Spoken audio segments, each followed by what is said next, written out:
comics drive me crazy. I mean, they're so hard to make. You start a page and you got 9 panels. Okay. Or is it 6 panels? Maybe I could have 3 panels. Splash page. What else do you got? You got to write the script. You got to do the angles. You got to do the costumes for the characters. You got to do their haircuts. You got to decide every single thing, every single little minute detail. A lot of it's done subconsciously, but that doesn't make it any easier. Comics are hard.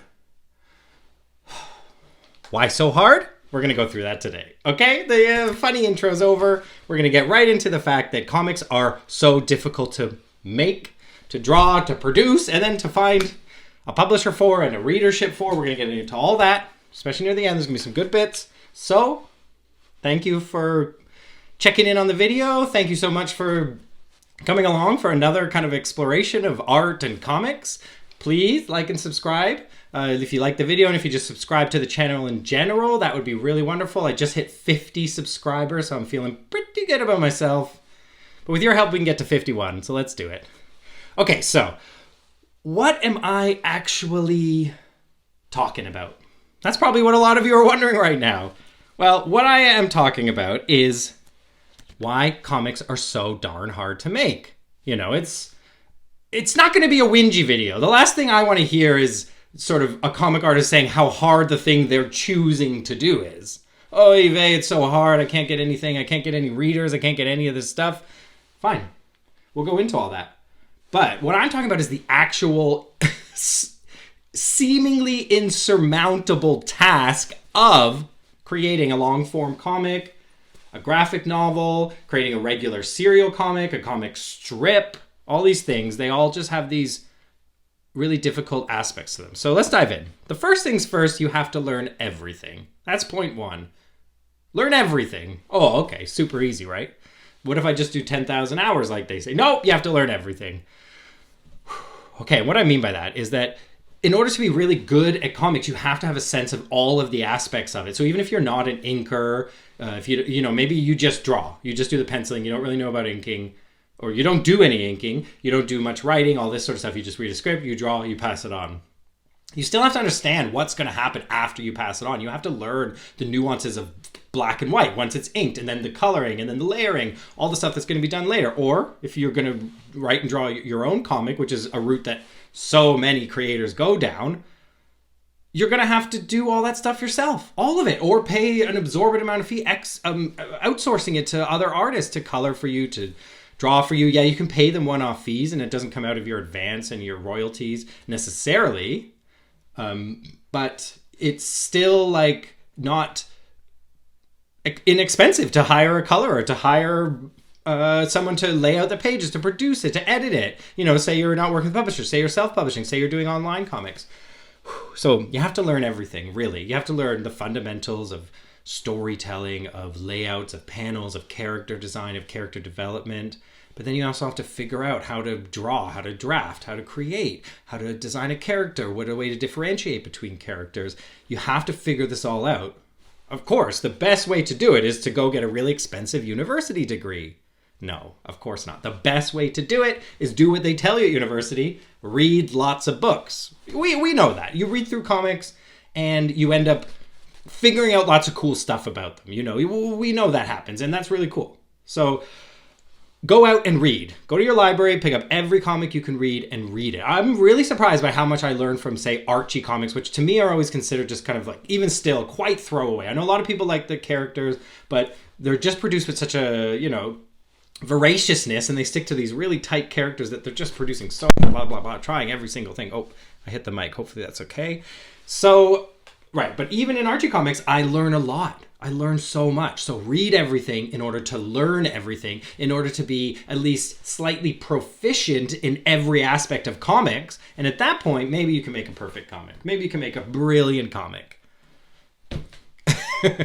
It's no easy task, and you would not be at fault for, turning yourself away from such a task and saying, that's too much of a mammoth task. I'm going to stick to kids' books. So I'm going to stick to fine art. One drawing, you sell it, blah, blah, blah. Kids' books, you're doing what, like 30 illustrations? And it's not saying they're easy. They're the most beautiful kids' books are, beautifully illustrated. So you have to have so huge amount of talent. You just don't need to know as much as you do to make a full comic. So that's why making comics is so darn hard. Okay. This is a good one. So I'm moving on to my second point, which is having creative restraint. This is what makes comics hard, is that we are creative people, comics people. We're artists. We're creators. We love to draw and make and blah, blah, blah. Our whole identity is defined by what we produce and all this sort of thing. We're right along there with every other artist we create. So, but with comics, you have to have creative restraint, because there's definitely this unbelievably important balance to be struck between time consumed making the comics and time you have on this earth, because you have to balance that out. It's like, sure, you can make one really amazing in-depth comic, but it's going to take you the time of doing 10 simpler comics. And plenty of successful comics have proven time and time again that a simple, refined, straightforward art form is very compelling to readers. They like that. They like to read it. You're not kind of doing the readers dirty by drawing a much simpler, restrained art style in your comics than perhaps you would do in a fully drafted, realistic piece. So it's all options. Whatever you're going to do when it comes to comics is always going to be a bit of a kind of nutty thing to do. So there's always that element of comics. It's like the best way to not be, worn out by making comics is just don't make them, so, but we're all here because we love comics. So that line of reasoning has never ever persuaded me from, moving away from this art form that I love. So have creative restraint. So restrain yourself to a simpler art form. Don't dive into your long form comic, your big graphic novel right away. Produce one smaller story, 10, 11 pages, then scale that up to 50, 60 pages, maybe publish that, self-publish it, find a small publisher, do a Kickstarter, because you got to write a book, complete a book, finish a book, publish a book, get it up, get it in your hands before you know exactly what you could have done better. So you have to get a few out of the way before you dive into your big book. If you look back at any sort of mainstream manga artist, for example, I was looking at the artist who draws Chainsaw Man, and they had so much work before they did Chainsaw Man. And that's why the first Chainsaw Man looks so effortless, so simple, so refined, because that person had been drawing for hundreds of thousands of hours, making comics, making manga for hundreds of thousands of hours. Maybe I'm exaggerating, but I don't think so. So have creative restraint so you can finish projects, so you can move on. You got to make all your mistakes. You got to make your 10,000, 15,000, 30,000 mistakes before you strike that piece of art that's just as pure as a diamond, It's wonderful stuff. Okay. Flow. This is a big one. Why are comics so hard? Because you have to pick your flow. Are you the type of person who's going to script every single detail from the beginning to the end in words, not using any drawings? Are you going to do that? Are you going to use words to write your whole comic? That's a way to work, but for a lot of comic artists, it just doesn't work that way, because it's just not a really fantastic way to work, because we actually work visually, a lot of comic artists. So a lot of people will thumbnail their whole works, do really simple thumbnails, start to get ideas. That's your thing. What's your flow? That's very difficult to discover your flow. Say you start an art style for a big project, 60, 70 pages, and you find that art style is just not flowing with you, but you just had no idea because you'd never really worked in the style and you'd never sort of discovered your flow. 10 pages in, you're going to be pulling your hair out, and by the end of the book, it's going to be clear that you didn't have the stamina and the momentum to maintain that style. And I think there's definitely this idea that simple drawings mean an artist is not able to draw in a masterfully sophisticated fine art way, which is whatever, but they can draw that well. And then you have to be able to draw that good to consistently draw less good. Do you see? So you're not going to be able to be consistent at drawing a simple style, good enough to be consistent at drawing a simple style, if you don't have an advanced ability at art and drawing. So your flow is very important to finishing a comic project, but your flow is super hard to figure out, and it shifts because you think you're flowing, then you buy one new pen, and all of a sudden, oh, okay, well, my flow is totally different because I love this pen. I'm going to, make all my pages based around this pen. There are a lot of nice pens out there, so that does happen. Okay, next point. Drawing. Drawing. Okay. There's a lot of drawing in comics. I know that sounds really obvious, but the question is, when are you going to pick up the pace of your drawing? This is like, no, that's not quite what I'm trying to say. What I'm trying to say with drawing is, what's your flow? Okay.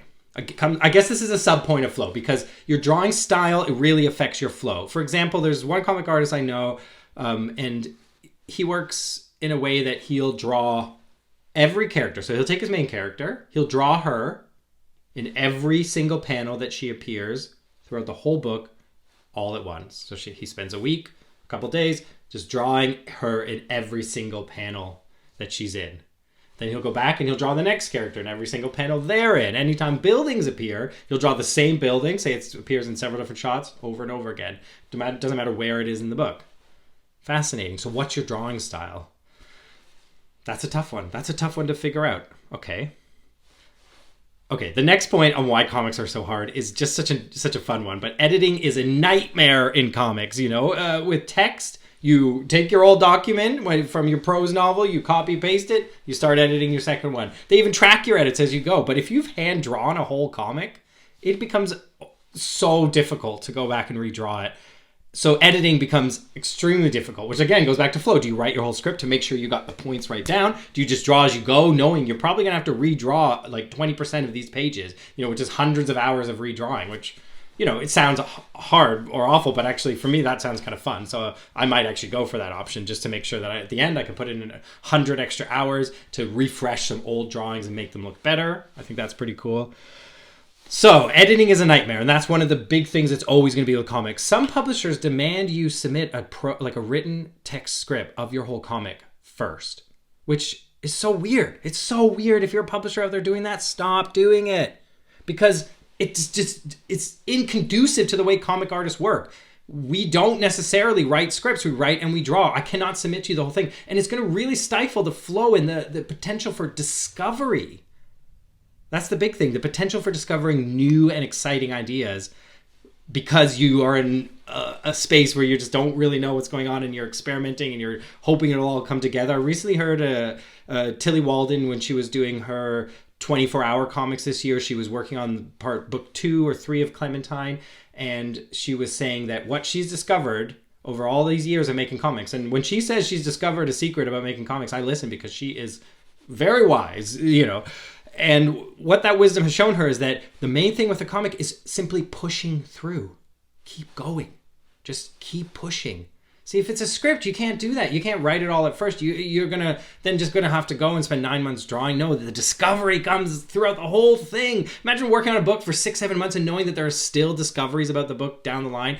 What an adventure, It's crazy, and that's why it attracts really talented, strong artists to this art form, which is always a kind of weird juxtaposition. It's a really unpopular art form. Tilly Walden, for example, so popular in the world of comics.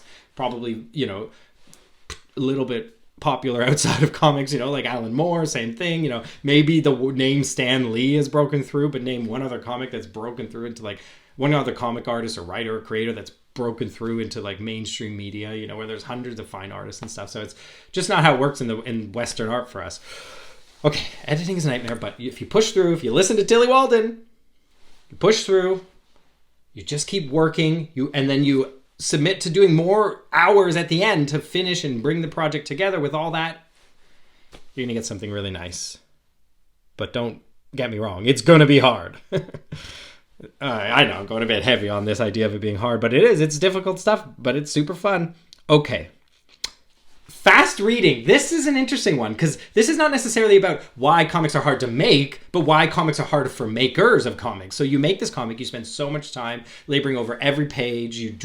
First you take one panel, you sketch it all out, you plan it, then you refine the drawing till you almost have it perfectly inked, but that's only a drawing, so you got to ink over it all, then erase all those beautiful original line drawing underneath, unless you're working digitally, which is really common, and something we'll talk about in the future, the difference between digital and drawing. But all that, you work, and then you get your whole page done, and then that's one page, and you get 50, you put it together, there's a flow. But the reader reads it really fast, because that's how comics should be consumed. they're designed to have flow and action. Not all of them. Some of them slow you down. But a lot of manga and a lot of mainstream action superhero comics are designed to be read fast. Just blast through those pages. So it actually, the artist is doing themselves a disservice if they're standing in the way of that flow to their reader. So you have to almost accept that the percentage of time I spend drawing this to the percentage of time the one reader will consume that panel is nothing. But that's fine. I mean, I don't really see actually that there needs to be this correlation between I spend so long on this, I want every person to spend 20 minutes staring at each panel. It's like, I guess the hope is that so many people read the book over time that actually that one panel has been enjoyed for just as much time as it took you to draw it, but just scaled out over lots and lots of people. That's comics. The reader wants a nice flow that's not like they're trying to replace film. They know this is not film, this is a different art form, but that flow and that energy is it's moving, it's engaging, and it creates emotional reaction that the readers will remember and tell other people about, and which is really great. So fast reading compared to long drawing. So it's kind of one that's like, it's the hard, once you think, the hard part's done, I've made the comic, there's emotional elements to it afterwards, of course. Okay, this is the final kind of point I'm going to make before ending the recording. I hope everything's recording here. I'm trying some new setups with a new camera and a new mic and stuff, so I'm hoping that the sound and everything is good. But this is the sad ending. But we have to know these things. We can't hide our heads in the sand only to be disappointed in the long run when we find out these truths. The truth is, it's a teeny tiny market, comics. So few people read them compared to other art forms, and so few people buy them. It's a very hard way to make a living as a comic book artist, especially when it comes to things like royalties and advances. The authors don't have much incentive to give you an advance because it's only 1 in 500 comics that actually, in graphic novels and long form comics, that actually break out and really, break into the mainstream. And sadly, that's often only if they've been turned into films, which has its own thing going. So it's a tiny market. Publishers they have very low incentive to promote the books, which is interesting. You think, well, if they're publishing it, shouldn't they promote it? But in their minds, they give you a minimal advance. They put minimal marketing because marketing costs more than the advance. A company's always happy to spend more on its internal marketing than on actually the person who creates the book. That's a weird tension. But in a lot of their minds, they put in your advance. They print the book. Well, why market it? No one's buying this stuff. They know from the outset it's not great. It's not a great system. I think it has a lot to do with the engagement of the editors in the comics world.